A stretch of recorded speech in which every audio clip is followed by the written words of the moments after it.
28 को इंशाल्लाह हम अपना तहरीरी जवाब जो है उनके हवाले करेंगे। नहीं बनने और बनने का सवाल अभी हमने तय नहीं किया, इसीलिए डेलिब्रेशंस हो रही हैं। अगर ये डिसीजन हो जाता आज तो फिर कल और परसों की मीटिंग की जरूरत नहीं थी। अभी हम डिस्कस कर रहे हैं इसको। उनकी तरफ से आगाज हुआ है अच्छी स्पिरिट के साथ और हमने भी वेलकम कहा है उन्हें, और मेरा ख्याल ये है कि ये अमल जारी रहेगा। और सिर्फ यही मामलात नहीं हैं, और भी बहुत से मामलात हैं, हम डिस्कस करते रहेंगे। मुज़ाकरात ही सियासत में और जमहूरियत में एक बुनियादी एलिमेंट होते हैं। मुज़ाकरात निकल जाएं तो फिर तो चपकलश होती है ना। जुडिशल कमीशन नहीं तो मुज़ाकरात नहीं, उमर अयूब ने लाल झंडी दिखा दी। मुज़ाकरात के चौथे राउंड में शिरकत को जुडिशल कमीशन के क़याम से मशरूत कर दिया। कहते हैं मुज़ाकरात के चौथे राउंड से कबल जुडिशल कमीशन का क़याम ज़रूरी है। जुडिशल कमीशन के बगैर मुज़ाकरात का कोई फ़ायदा नहीं। उधर सेनेटर इरफान सदीकी कहते हैं हुकूमती और PTI की मुज़ाकराती कमेटी का चौथा दौर 28 जनवरी को होगा। जुडिशल कमीशन के बारे में अभी कोई फैसला नहीं हुआ। 28 जनवरी को अपोजिशन को तहरीरी जवाब देंगे। मुशावरत का अमल जारी रहेगा। अभी बहुत से मामलात ज़ेर गौर आएंगे। ज़राए के मुताबिक हुकूमती कमेटी के इजलास में अली अमीन गंडापुर के बयान को जवाबी ख़त का हिस्सा बनाने का फैसला। अली अमीन गंडापुर नौमाही वाक़यात में PTI अरकान के मुलव्वस होने को तस्लीम कर चुके। एतराफ़ किया कि हमारे कुछ लोग गुमराह हो गए थे।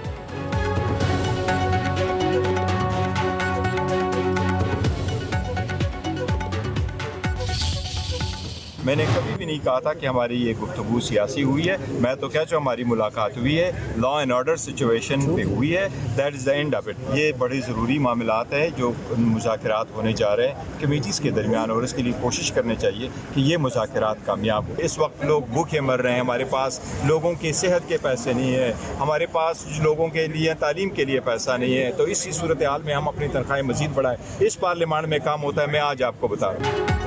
बैरिस्टर गौहर कहते हैं कि जुडिशल कमीशन नहीं बनता तो मुज़ाकरात के चौथे दौर में नहीं बैठेंगे। बानी की हिदायत है कि जुडिशल कमीशन नहीं बनता तो मुज़ाकरात ना किए जाएं। अपोजिशन रहनुमा साहबजादा हामिद रजा बोले, हुकूमत अगर जुडिशल कमीशन नहीं बनाती तो चौथी मीटिंग नहीं होगी। इजलास भी एक ऑप्शन है। हुकूमत के बस में कोई भी चीज़ नहीं। आप सियासत को इस हद तक ले जा चुके हैं कि अब सियासत नहीं रही बल्कि ज़ाती दुश्मनी में तब्दील हो चुकी है।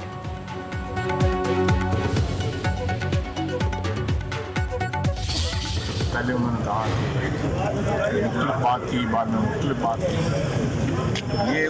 ये एक बड़ी मीटिंग के अंदर ये इशू डिस्कस है और उसके अंदर बताया गया था कि उनके सियासी गुफ्तगू जो है या मुतालबात जो है उनको अच्छी बात है। मतलब मुझे उन्होंने ट्विटर पे याद किया है, मैं उनका शुक्रिया। वो खुद कह रहे हैं कि मुज़ाकरात जो है ख़त्म हो जाएंगे। ये उन्होंने खुद कहा है, मैं तो नहीं कहा।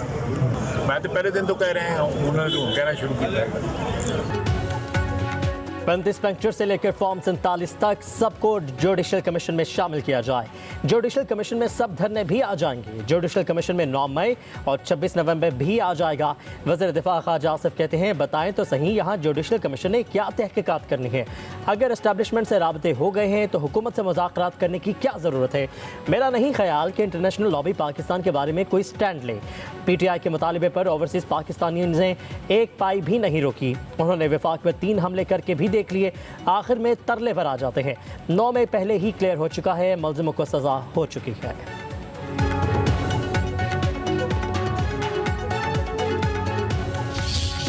आज मेरे लिए इंतहाई खुशी का मकाम है कि आज़ाद कश्मीर में दानिश स्कूलों का क़याम अमल में लाया जा रहा है। ये वो दानिश स्कूल हैं जिसकी बुनियाद मेरे कायद मियाँ मोहम्मद नवाज शरीफ की सरबराही में हमने पंजाब में रखी, और नवाज शरीफ की क़यादत में हज़ारों बच्चे और बच्चियाँ आज उन दानिश स्कूलों से तालीम के जेवर से आरास्ता पैरास्ता होकर वो आज इंजीनियर्स बन गए हैं, डॉक्टर्स बन गए हैं।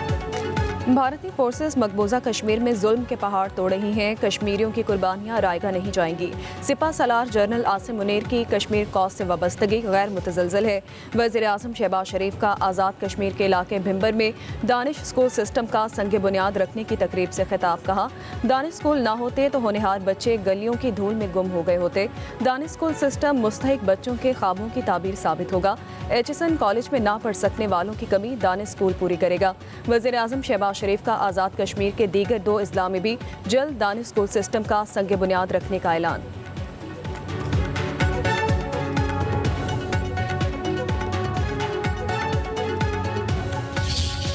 माइनॉरिटीज़ मेरे सर का ताज हैं और इस मुल्क में उनका भी उतना ही बड़ा हिस्सा है जितना किसी और पाकिस्तानी का। सिर्फ ये कि हमने इस महकमे को फ़ाल किया, हमने आपके बजट को बहुत ज़्यादा बढ़ाया, 200% हमने बढ़ाया और पहली बार हम ये माइनॉरिटी कार्ड लॉन्च करने जा रहे हैं जिसमें हर 3 महीने के बाद आपको 10,500 रुपया जो बेवाएँ हैं, जो यतीम बच्चे हैं और जो नादार माइनॉरिटीज़ के घराने हैं, उन 50,000 घरानों को ये कार्ड देने का आगाज़ आज से हो गया। ये कार्ड आपको मिल जाएंगे। वज़ीर आला पंजाब मरीम नवाज ने अक़लियती कार्ड का इजरा कर दिया। माइनॉरिटी कार्ड के तहत 50,000 घरानों को हर 3 माह बाद 10,500 मिलेंगे। वज़ीर आला मरीम नवाज का तकरीब से खिताब कहा कि अक़लियतें मेरे सर का ताज हैं। कौमी परचम सफ़ेद रंग के बगैर नामुकम्मल है। आपकी पहचान गैर मुस्लिम होना नहीं बल्कि सच्चा पाकिस्तानी होना है। पाकिस्तान में इन्हें कोई ख़तरा नहीं। हमने अक़लियती बजट को 200% तक बढ़ाया है। पाकिस्तान की तरक्की में आपका भी हाथ है। कहा कि आवाम के हकूक़ पर जो डाका डालने की कोशिश करेगा उनकी राह में रुकावट बनेगी।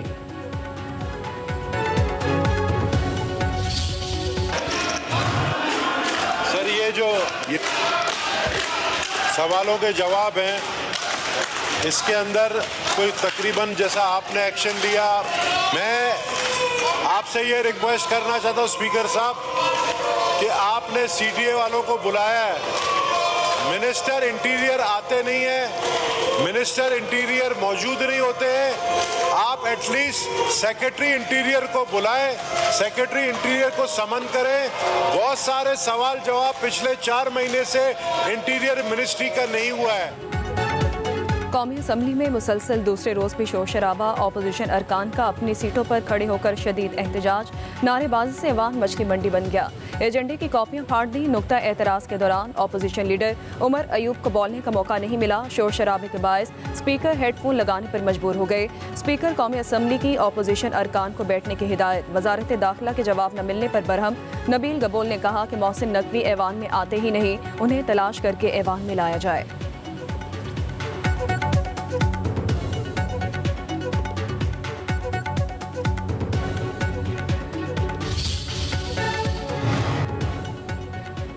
पिका एक्ट तरमीमी बिल कौमी असम्बली में पेश। फेक न्यूज़ पर 3 साल की सज़ा और 20 लाख रुपए जुर्माना या दोनों सजाएं एक साथ देने की तजवीज़। शिक 1A के तहत social media protection and regulatory authority कायम होगी।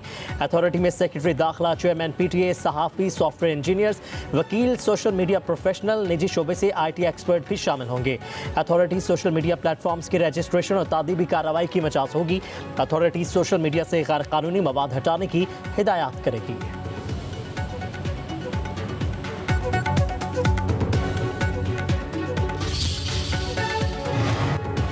190 मिलियन पाउंड केस में सजाओं के खिलाफ जुमे को अपील दायर की जाएगी। बैरिस्टर अली जफर कहते हैं नैब कहता है कि चोरी का पैसा है। NCA ने फैसला दिया कि चोरी का पैसा नहीं। सुप्रीम कोर्ट और बरतानवी अदालत ने भी कहा कि चोरी का पैसा नहीं। बरतानवी कोर्ट को बताया गया कि पैसे से मुतालिक शुकूक व शुबहात हैं। कहा तहरीरी मुतालिबात दे दिए हैं। हुकूमत के पास 7 दिन का वक्त है। मशवरा है कि माजी से सबक सीखें।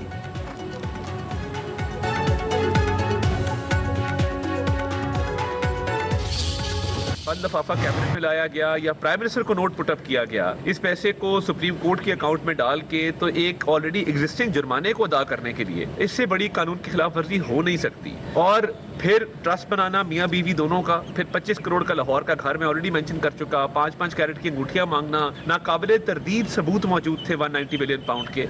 और ये पाकिस्तान की तारीख का सबसे बड़ा करप्शन और रिश्वत का केस है। 190 मिलियन पाउंड केस बड़ा करप्शन केस है। मियाँ बीबी ने ट्रस्ट बनाया, करोड़ों रुपए लिए। हुकूमत पाकिस्तान के पैसे का गलत इस्तेमाल किया गया। वफाकी वज़ीर इत्तलात अता तारड़ का कहना है तहरीक इंसाफ मामले को मजहब से ना जोड़े, करप्शन और रिश्वत का हिसाब दे। मजीद कहा नैब मलिक रियाज की हवालगी के लिए इक़दाम कर रहा है। दुबई और मुत्तहिदा अरब अमारात की हुकूमत के पास मामला ले जाएंगे। नैब मलिक रियाज और उनके बेटे अली मलिक रियाज को मफरूर करार दे चुका है। मलिक रियाज और अली रियाज के खिलाफ गैर कानूनी हाउसिंग स्कीम्स, ज़मीनों पर नाजायज़ कब्जे समेत धोखाधड़ी, करप्शन और फ्रॉड के ठोस शवाहिद मौजूद हैं।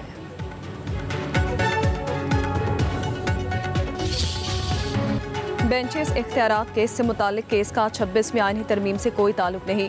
कोई वैसे डरने लग जाए तो अलग बात है। कमेटी का इख्तियार केस लगने से पहले तक है। केस को कॉस्ट लिस्ट से क्यों हटाया गया? सुप्रीम कोर्ट के जस्टिस मंसूर अली शाह के remarks. Attorney general Mansoor Usman Awan अदालत में पेश हुए। अदालती मामलीन मुकर्रर करने पर एतराज़ उठा दिया। अदालत ने ख्वाजा हारिस और एहसन बोन को भी अदालती मावन मुकर्रर कर दिया। अदालती मावन मुनीर ए मलिक की फुल कोर्ट देने की तजवीज़। कहा जुडिशल ऑर्डर को इंतजामी हुक्म से बदला नहीं जा सकता। प्रैक्टिस एंड प्रोसीजर कानून के तहत फुल कोर्ट की तश्कील के लिए मामला इंतजामी कमेटी को भेजा जा सकता है। जस्टिस मंसूर अली शाह ने कहा, क्या हम तौहीन अदालत का केस सुनते हुए फुल कोर्ट का ऑर्डर कर सकते हैं? मुनीर ए मलिक ने कहा, इस मसले को हमेशा के लिए तय होना चाहिए क्योंकि अदलिया की आज़ादी से जुड़ा हुआ है।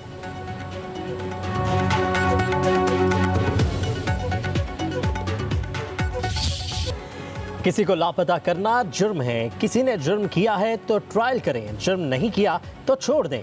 लापता अफराद के केस में जस्टिस जमाल खान मंदोखेल के रिमार्क्स। कहा कि पार्लियामेंट को कानून साजी का नहीं कह सकते, उम्मीद कर सकते हैं कि हुकूमत मसला हल करे।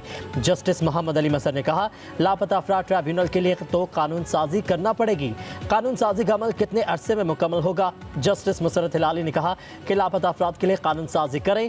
जस्टिस जमाल खान मंदोखेल ने कहा कि कानून तो पहले से मौजूद है।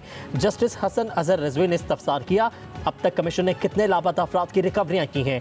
क्या बाजियाब होने वाले आकर बताते हैं कि वो कहाँ थे? रजिस्ट्रार लापता अफराद कमीशन ने कहा कि बाजियाब होने वाले नहीं बताते वो कहाँ पर थे। एडिशनल अटॉर्नी जनरल ने बयान दिया, हुकूमत ने जस्टिस रिटायर्ड फकीर मोहम्मद खोकर को लापता अफराद कमीशन का सरबराह मुकर्रर कर दिया है। कहा, वफाकी हुकूमत एक मरतबा लापता अफराद इशू को सेट करना चाहती है। हर शख्स असलहा लेकर चल रहा है, मुल्क में कत्ल व गारत हो रही है, हुकूमत इसे ख़त्म करे। जस्टिस जमाल खान मंदोखेल के असलहा लाइसेंस केस की समाअत के दौरान रिमार्क्स। जस्टिस मुसरत हलाली ने कहा, केपी में कोई असलहा नहीं लेता, असलहा सबके पास है। जस्टिस हसन अजहर रिजवी ने कहा, दहशत गर्दों के पास बड़े हथियार हैं तो शहरियों ने भी अपनी हिफाजत करनी है। जस्टिस मोहम्मद अली मजहर ने कहा, ममनुआ बोर का कानून क्या है? एडिशनल अटॉर्नी जनरल ने कहा, ममनुआ बोर लाइसेंस जारी करने का इख्तियार सूबों के पास नहीं। सुप्रीम कोर्ट ने सूबे और वफाक के रिपोर्ट्स पर आज खुद नोटिस निपटा दिया।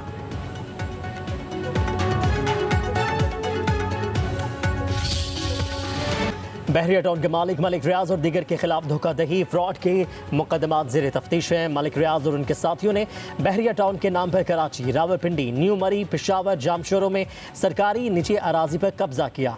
बगैर इजाज़त हाउसिंग सोसाइटी बनाकर लोगों से अरबों का फ्रॉड किया। नैब का इलामिया लिखा कि मलिक रियाज NCA के मुकदमे में एक अदालती मफरूर है जो अदालत और नैब दोनों को मतलूब है। नैब बहरिया टाउन के पाकिस्तान के अंदर बेशुमार असासे पहले ही जब्त कर चुका है। मजीद असासा जात को जब्त करने के लिए कानूनी कार्रवाई की जा रही है। अवाम मलिक रियाज के दुबई के प्रोजेक्ट में सरमायाकारी से दूर रहें।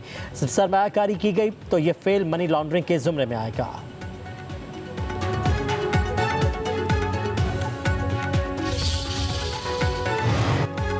सेनेट की कायमा कमेटी बराए खजाना ने FBR को 1000 से ज़ायद गाड़ियाँ खरीदने से रोक दिया। अरबों रुपए की गाड़ियाँ खरीदने के फैसले पर FBR के हुकाम पर बरहमी का इजहार किया। चेयरमैन कमेटी सलीम मांडीवाला के इस्तफसार पर वजारत खजाना हुकाम ने कहा कि ये गाड़ियाँ फील्ड अफसरान के लिए खरीदी जा रही हैं। चेयरमैन कमेटी ने कहा, क्या पहले फील्ड अफसरान साइकिल पर टैक्स लेने जाते थे? सेनेटर फैसल बावड़ा ने कहा, यह बहुत बड़ा स्कैंडल है, करप्शन का आगाज़ किया जा रहा है। FBR रेवेन्यू शॉर्टफॉल पूरा कर दे फिर गाड़ियाँ खरीदे, हम हिमायत करेंगे।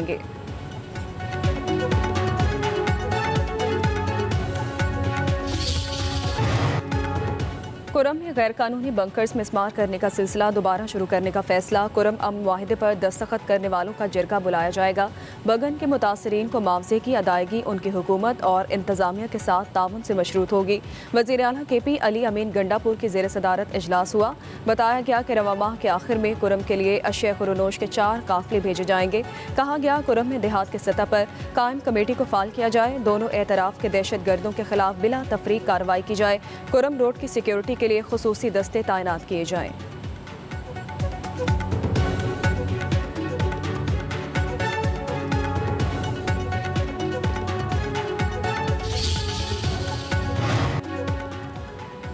अशिया खुरनोश का एक और काफिला पारा चनार पहुंच गया। 61 गाड़ियों पर मुश्तमिल तजारती काफिले में सब्जियां, फल, चिकन, अद्वियात और दीगर अशिया शामिल। काफिला पहुंचते ही शहरियों की लंबी कतारें लग गईं। ताजरों के मुताबिक मुकीनों की ज़रूरियात पूरी करने के लिए 500 से ज़ायद ट्रकों की ज़रूरत है।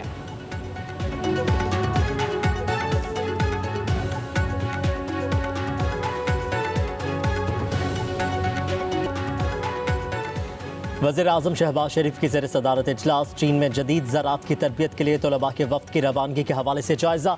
शहबाज शरीफ ने कहा, चीन पाकिस्तान का दरीना दोस्त है। बहुत जल्द पाकिस्तानी तलबा और तालिबात का पहला बैच ज़राअत के शोबे में तरबियत के लिए चीन रवाना होगा।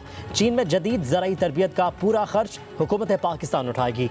वज़ीर आज़म के तलबा के इंतखाब में शफाफियत और मेरिट को अवलीन तरजीह देने की हिदायत।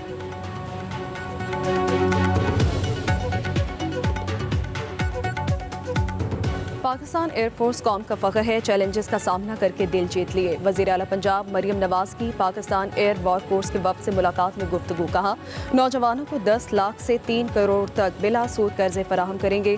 बच्चों की तालीम और तरबियत हुकूमत की अव्वलीन तरजीह है। पंजाब में जल्द ई टैक्सी और मेट्रो बस सर्विस का आगाज़ होगा। किसान कार्ड और ग्रीन ट्रैक्टर स्कीम ज़राअत में इनकलाब का बायस बनेगा। सियाहत और सफाई मुहिम समेत दीगर मनसूबों पर काम जारी है। Free medicine, children heart surgery और एयर एम्बुलेंस प्रोग्राम भी जारी है।